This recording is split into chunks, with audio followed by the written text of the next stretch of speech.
Have you ever walked into a pharmacy or scrolled through your social feed and suddenly noticed that people are talking about COVID again? And not just in a passing way, but with real concern in their voices. Maybe you overheard someone at the grocery store mentioning a new variant or saw a headline that made you pause. If you felt a little jolt of anxiety or confusion, you're definitely not alone. After years of living through waves, variants, vaccines, and restrictions, most of us were hoping we'd finally reached a point where COVID was in the rearview mirror. So when a new variant shows up, it stirs something in all of us. That mix of frustration, uncertainty, and the big question, is this something I need to worry about again? That's exactly what we're diving into today. We're not here to panic or spread fear. We're here to calmly and clearly talk about what's actually happening with the latest COVID variant, what it is, how dangerous it really seems to be, how it's different from past strains, and what we can realistically do about it.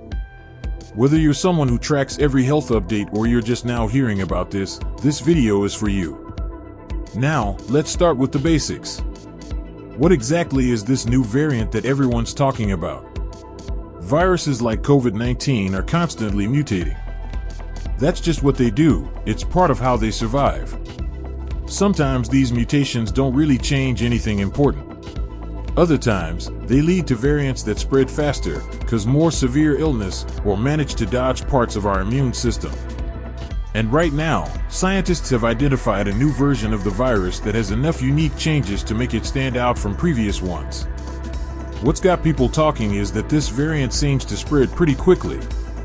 Early data shows it may have a higher transmission rate, meaning it can move from person to person more easily.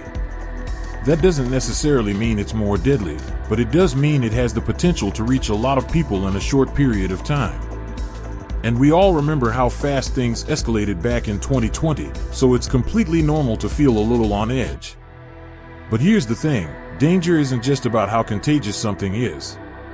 It also depends on how sick it makes people, how well our current treatments and vaccines work against it, and how ready we are to respond. So far, the symptoms reported with this new variant are a mix of the familiar: sore throat, fatigue, cough, and some headaches. A lot of people are describing it as like a bad cold, especially if they've been vaccinated or previously infected. That's actually a good sign. It means our immune systems, thanks to vaccines and past exposure, are still doing their job in many cases. But we can't ignore that for people who are older, immunocompromised, or living with chronic health conditions, any new wave of infections is potentially serious. Even a mild strain can lead to complications in vulnerable groups. So when we talk about danger, we need to think not just about ourselves, but about the people around us, our parents, our neighbors, our coworkers who might be more at risk. Another thing that makes this variant worth watching is how it interacts with immunity. Some early reports suggest it might partially evade the antibodies we've built up, meaning past infections or even older vaccines might not offer full protection. That doesn't mean vaccines don't work, it just means that they might be slightly less effective at preventing infection altogether, though they still seem to do a great job at reducing severe illness and hospitalizations. And let's be honest, that's the most important part. Now, this can all sound a bit overwhelming, and I get that. You might be wondering if this means we're heading for more lockdowns or if we should start masking up again. But here's where the real power lies: awareness without fear. The more we understand about how this virus evolves, the better we can respond, not with panic, but with preparation. Just like we keep umbrellas nearby in case of rain, we can take practical, balanced steps to protect ourselves and others without spiraling into stress. That might mean staying informed through trustworthy sources, being a little more mindful in crowded spaces, or making sure our vaccinations are up to date. And one of the most empowering things we can do? Take care of our baseline health. Good sleep, nutrition, hydration, and regular movement all help support our immune system. When our bodies are better prepared, we're more resilient, plain and simple. It's also important to create a space where we can talk about these things without judgment or shame. Everyone processes this kind of news differently. Some folks dive into research mode, others feel exhausted just thinking about it. Both responses are totally valid. We've been through a lot over the past few years, and no one needs to go through it alone again. Now, let's take a moment to think about how our understanding of COVID has evolved over time. Back in 2020, everything felt new and uncertain. We didn't know how the virus spread, how to protect ourselves, or even what symptoms to look out for. But today, even when a new variant appears, we're not starting from scratch anymore. We've built a strong foundation of knowledge, and that gives us a serious advantage. One of the most important things to look at when evaluating any new variant is how it affects hospitalization rates. Are more people ending up in the hospital compared to earlier waves? Are those who do get severely ill primarily people with pre-existing conditions, or is it spreading harmfully even among young, healthy individuals? With this particular variant, hospitals in some regions have reported a slight uptick in admissions, but not a dramatic surge. That tells us a few things. First, it's likely that vaccines and previous exposures are still providing a good level of protection, especially against severe illness. Second, it reminds us how vital it is to stay proactive, because if cases rise too fast, even a small percentage of severe outcomes can strain health systems. What's also interesting and reassuring is how much faster scientists can now detect and analyze these variants. Sequencing technology and international data sharing mean we get insights within days or weeks, not months. That kind of speed helps governments, hospitals, and yes, even regular people like you and me, to stay one step ahead. Let's talk about something else that often gets overlooked but is so essential: how we respond emotionally to this kind of news. It's easy to scroll past headlines or updates because we're just tired. Fatigue from years of hearing about COVID is real, and it can lead to something called caution fatigue, where people stop taking precautions not because they don't care, but because they're mentally and emotionally drained. But here's a mindset shift that can help. Instead of thinking, "Oh no, here we go again," try asking yourself, what small, smart thing can I do today to feel more prepared? Maybe it's just washing your hands a little more consistently. Maybe it's picking up a fresh set of masks before your next trip. Or maybe it's checking in on a friend or parent to see if they've heard about the new variant and what they're thinking about it. It's not about doing everything. It's about doing something simple and manageable that fits into your life and gives you peace of mind. Let's also clear up a common question that tends to come up every time a new variant appears: should I get another vaccine or booster? The answer isn't one size fits all, but public health experts are keeping a close eye on how well current vaccines perform against this new variant. In many places, updated boosters are being developed or rolled out to match the changes in the virus. If you're in a high-risk group, or if it's been more than a few months since your last dose, it's definitely worth talking to your doctor or local clinic about what's right for you. And here's something empowering to remember: choosing to get vaccinated doesn't mean you're afraid. It means you're informed. It means you value your health, your time, and your ability to live life with confidence. That's not weakness, that's strength. The same goes for wearing a mask in certain situations. There's no shame in protecting yourself and others when it makes sense. Think of it like carrying a jacket when there's a chance of rain. You don't have to wear it all day, but when the clouds roll in, you're ready. What makes this variant different isn't just how it spreads or how it's built at a molecular level. It's the context we're in now. People have different levels of immunity. Some countries have higher vaccination rates than others. Some communities have more access to care, while others are still struggling. And that's why awareness and compassion go hand in hand. When you hear someone downplaying the variant or saying it's no big deal, try to remember that for them, maybe it's not. But for someone going through chemo, or living with asthma, or working in a crowded environment with limited sick leave, it might be a very big deal. Listening to each other, respecting different comfort levels, and supporting each other, those things matter more now than ever. We also have to be honest with ourselves. It's tempting to push away these updates and pretend it's over for good.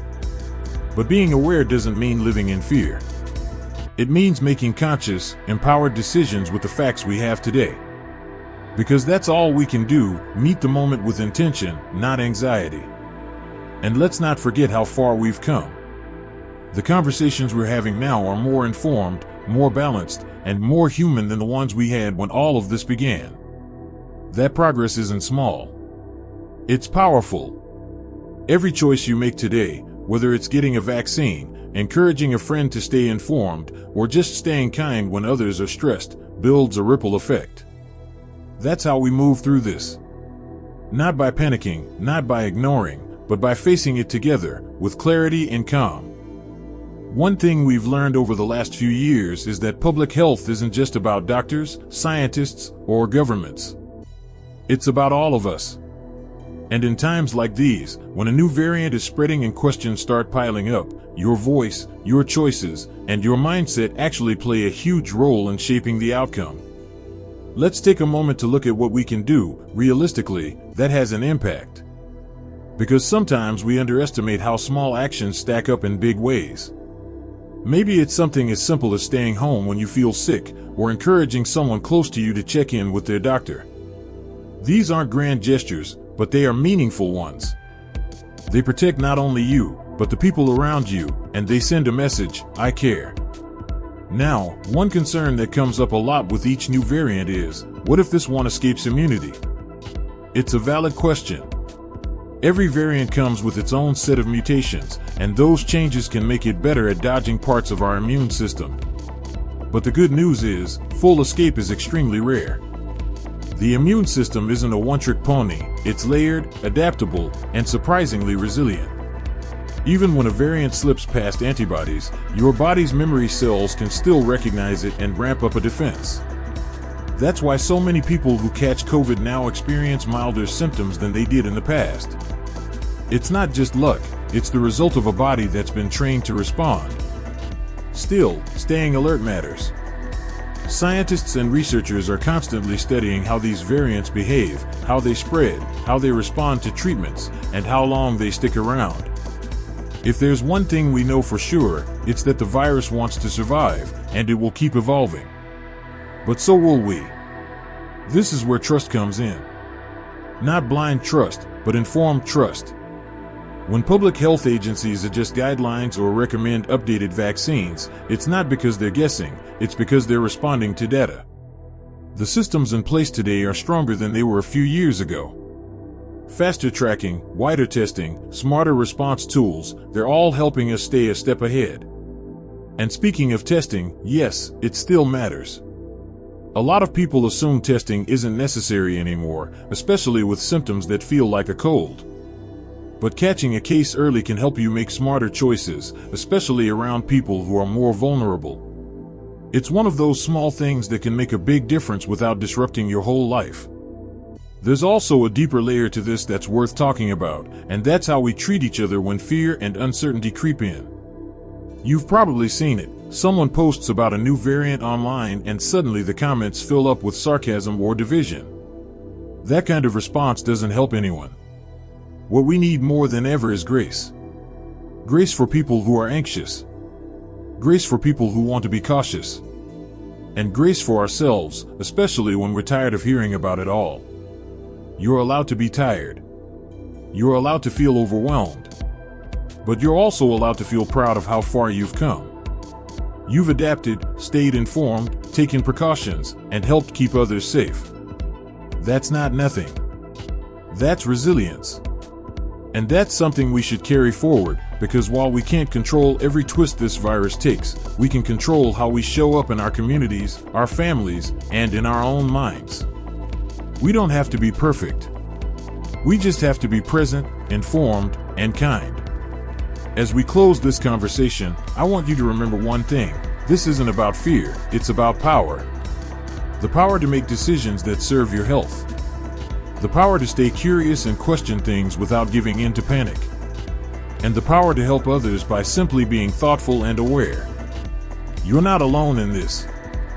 We're all navigating this together, one headline, one update, one choice at a time. And every time you choose awareness over apathy, kindness over judgment, and action over fear, you are helping shape a better, healthier world. If this video helped you feel more grounded or gave you something to think about, I'd love to hear your thoughts in the comments. Have you experienced this new variant firsthand? What questions are still on your mind? Sharing your experience could help someone else feel less alone.